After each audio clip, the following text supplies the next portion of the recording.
Պարոն վարչապետ, ապատեղեկատվական արշավների շրջանակում վերջերս հերթական կեղծ թեզն է շրջանառվում, համաձայն որի իբրև թե Թուրքիայի նախագահը արդեն որոշում ունի, թե ով պետք է լինի ամենայն հայոց կաթողիկոսը եւ հայ առաքելական եկեղեցու հարցերով պարբերաբար քաղաքական խորհրդակցություններ են անցկացվում Թուրքիայի իշխանությունների հետ, կխնդրեմ ձեր մեկնաբանությունը։ Ես չեմ զարմանում տենց մեկնաբանություններից, որովհետեւ դարեր ի վեր Թուրքիայի ղեկավարն է որոշել, թե ով պետք է լինի ամենայն հայոց կաթողիկոսը, որոշ դարեր ի վեր Պարսկաստանի ղեկավարը, որոշ դարեր ի վեր Ռուսաստանի ղեկավարը եւ այդպես շարունակ։ Ընդհանրապես կուլտուրա չկա Հայաստանում ձևավորված Պապ թագավորի կարճ ժամանակաշրջանից եւ հատվածից հետո, այսինքն արշակումներից հետո տենց բան է, ես չեմ զարմանում, որովհետեւ դա հոլովում են այն մարդիկ, ով այդ կուլտուրայի մեջ են, եւ այն որ Հայաստանն ասում է, որ Հայաստանի Հանրապետությունն ասում է, որ մեր եկեղեցին պետքա ի վերջո կանոնագիրք ունենա նոր, որ դրան էլ դիմադրություն կա, ես դա էլ եմ հասկանում, որովհետև միջև հիմա վերջին այդպիսի փաստաթղթերը, որ ընդունվել են կամ ռուսական կամ թուրքական կայսրության ֆորմատով։ Տենց կուլտուրա չկա, ոնց որ Թուրքիայի սուլթանի ընդունած կանոնակարգումներն են շատ, որ միջև այսօր կամ գործում են դե յուրե կամ Ռուսաստանի ցարի, այդ մարդկանց տարօրինակ չի թվում։ Եվ հետևաբար, երբ որ տենց մի հարց բարձրաձայնվում է, այդ ենթագիտակցությունը արթնանում է, բայց չէ որ սա Թուրքիայի ղեկավարի իրավասության հարց է, այս ինչի է Հայաստանի ղեկավարը սրա մասին խոսում, եւ տրամաբանությամբ այդ բանի ծայրագավառային տրամաբանությունը զարգանում, եւ հանգում է շատ տրամաբանական ենթադրության, քանի որ խոսվում է մի հարց, որը դարերի ավանդույթով Թուրքիայի ղեկավարի իրավասության հարցն է, հետևաբար, եթե Հայաստանի ղեկավարը տենց թեմաներ արծարծում է, ուրեմն լիազորություն է ստացել Թուրքիայի ղեկավարից։ Ծայրագավառային տրամաբանություն։ Եվ այդ, կամ ուրիշ տարբերակով Ռուսաստանի կամ Պարսկաստանի ծայրագավառային տրամաբանություն։ Հենց դրա հետ է մեր խնդիրը։ Ես իմ բանախոսությունների ժամանակ, որ խոսք է գնում հայրենիքը պետությունն է, սիրում ես հայրենիքդ ուժեղացրու պետությունը բանաձևի մասին, ես դրա մասին եմ խոսում։ Ասում եմ, մեր ենթագիտակցությունը սեփական պետության ընկալումը դեռ չունի, որովհետև հարյուրամյակներով մեզ համար հայրենիքը ուրիշ բան է եղել, պետությունը ուրիշ բան։ Հայրենիքը Հայաստանն է եղել, պետությունը եղել է Պարսկաստանը, հայրենիք Հայաստանն է եղել, պետությունը եղել է Օսմանյան կայսրությունը, հայրենիք Հայաստանն է եղել, պետությունը եղել է ռուսական կայսրությունը։ Այսինքն 500 տարի շարունակ մեզ համար հայրենիքը ուրիշ բան է եղել, պետությունը ուրիշ բան է եղել։ Հայրենիքը հիմնականում սիրելի, պետությունը հիմնականում ոչ այդքան սիրելի։ Եվ այդ ենթագիտակցությունը շարունակում է շատ բաներ շարժել Հայաստանի Հանրապետությունում եւ մենք այս գիտակցությունն է, որ ուզում ենք, այս գիտակցության հետ ենք ուզում առերեսվել, ասել, որ ժողովուրդ ի վերջո պետք է մենք այլ գիտակցություն ձևավորենք, որովհետեւ մեր հայրենիքն ու պետությունը այլևս նույնն են։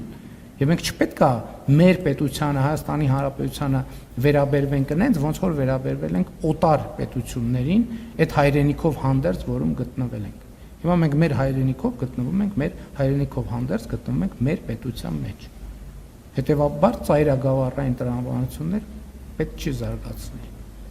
Հաջորդ հարցը Աննա Շնորհակալություն։ Պարոն վարչապետ, Թուրքիայի ղեկավարը վերջերս հայտարարել էր, որ 2026-ին խորհրդանշական քայլեր են սպասվում Հայաստանի հետ հարաբերությունները զարգացնելու համատեքստում։ Խնդրեմ, եթե հնարավոր է մանրամասներ ներկայացնեք, թե որ ուղղություններով հիմա քննարկումներ կան, եւ մի հարց է ձեր թույլտվությամբ, վերջերս Իրանից մտահոգություններ հնչեցին TRIP նախագծի հետ կապված, ձեր դիտարկմամբ կան չպարզաբանված հարցեր մեր հարևան երկրի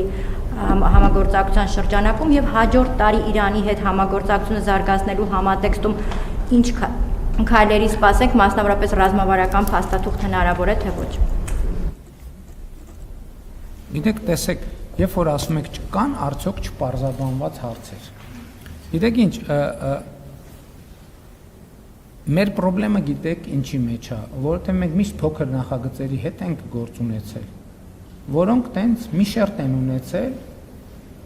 պատկերավոր ասած մի էջ են ունեցել, դե մի էջում էլ պետք է կես ժամում ասես կա պարզաբանված հարց, թե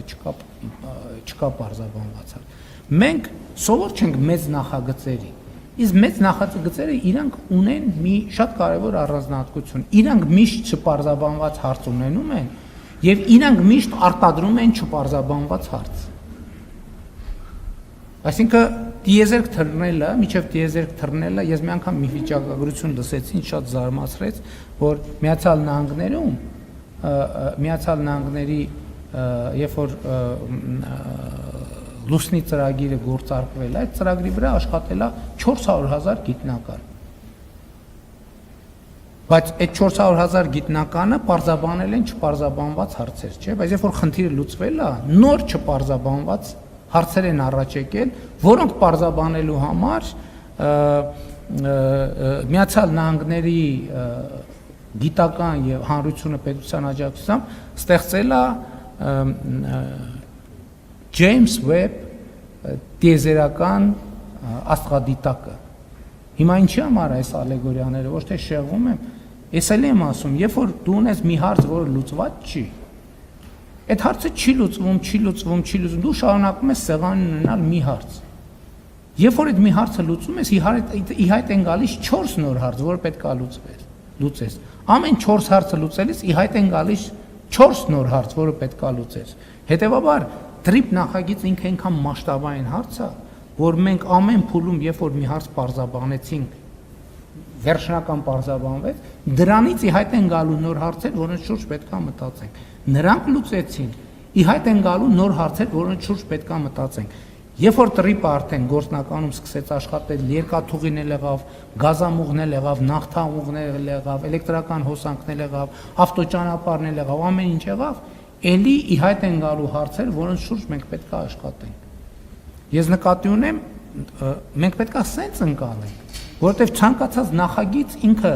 մեծ նախագիծ, եթե մեր ճամփորդությունը 5 մետր է, մենք կարող ենք տեսնել, որովհետև 5 մետրը կամ միջև է դուրն է, մենք ամեն ինչ կարող ենք տեսնել, բայց թե մեր ճամփորդությունը երկար է, մենք չենք կարող ամեն ինչ տեսնել, որովհետև պետք է գնանք դուռը բացենք, նայենք դռնից այն կողմ ինչ կա։ Ճանապարհը գնանք, էլի եմ այդ օրինակը բերել։ Ոլորանը պետք է անցնենք, որ տեսնենք բլուրից այն կողմ ինչ կա։ Հետևաբար չպարզաբանված հարցեր միշտ կան, բայց այն հարցերը, որոնք այս փուլում կարիք կա պարզաբանել, ես կարծում եմ, որ մենք դրանք բավարար չափով արդեն պարզաբանել ենք։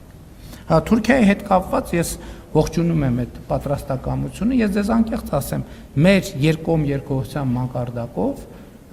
արդեն հասունացել է այն պահը, երբ որ ինչ-որ սիմվոլիկ եւ նույնիսկ ոչ սիմվոլիկ ավելի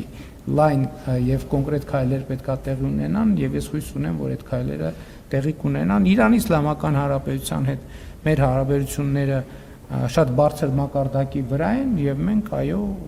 ցանկություն ունենք նաեւ Իրանի Իսլամական Հանրապետության հետ ռազմավարական գործընկերության փաստաթուղթ ստորագրել։ Հաջորդ հարցը Շոհիկ գալիս է Ազատություն։ Պարոն վարչապետ, ուզում եմ իմանալ արդյոք Վագիփ Խաչատյանի առողջ